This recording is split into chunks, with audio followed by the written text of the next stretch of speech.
Голема ќе биде нашата иднина која гледаме добронамерно, порачаа шефовите на дипломатиите на Македонија и Грција. Сериозни доцнења со имплементацијата на обврските од Преспанскиот договор, а Никола Димитров и Никос Дендијас со воздржани одговори и дипломатски пораки. Дендијас го повтори ставот на грчката влада дека и покрај тоа што не се согласуваат со него, Преспанскиот договор е завршена работа и мора целосно да се имплементира.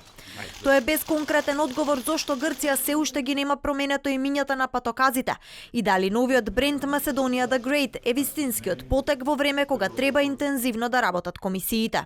Не се решени сите проблеми од имплементацијата на договорот, постојат некои доцнења кај некои теми и тука во Северна Македонија постојат сериозни доцнења кај некои теми.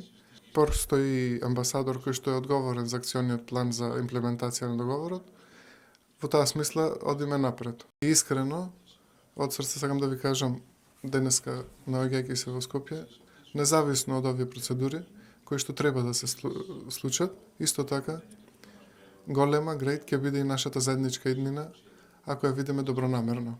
Имаме еднакви реципрочни обврски. Тоа се однесува на брендовите и трговските марки. Доколку секој од нас ја почитува и другата страна, ќе бидеме на вистина големи, изјави Димитров. Тој смета дека предстојните избори нема да ја успорат спогодбата од нивици, бидејќи истата е дел од правниот систем и мора да се почитува. Битно е да се знае дека договорот е дел од нашиот правен систем и тука важи правилото пакта sunt servanda, односно договорите мора да се почитуваат. Може би и добра вест е што јас сум убеден дека прашањето ќе биде може би реторичко или хипотетичко, бидејќи нема да победи опозицијата на нашите следни предвремени избори. Грција ја разбира разочараноста за недобивањето датум и има долгорочна стратешка цел – влез на Западен Балкан во ЕУ, порача Дендијас. Според него услуга не може да се направи никому. Како Грција го помина овој тест, така треба и останатите земји кандидатки.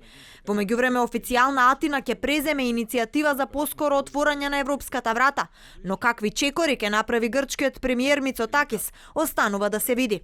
Ова е прва официјална посета на шефот на грчката дипломатија по промената на власта во Грција овој јули. Никос Дендијас пристигна со алтернативниот министер за надворешни работи задолжен за економија Константинос Фрагојанис, а покрај Димитров оствари средба со премиерот Заев и председателот Пендаровски.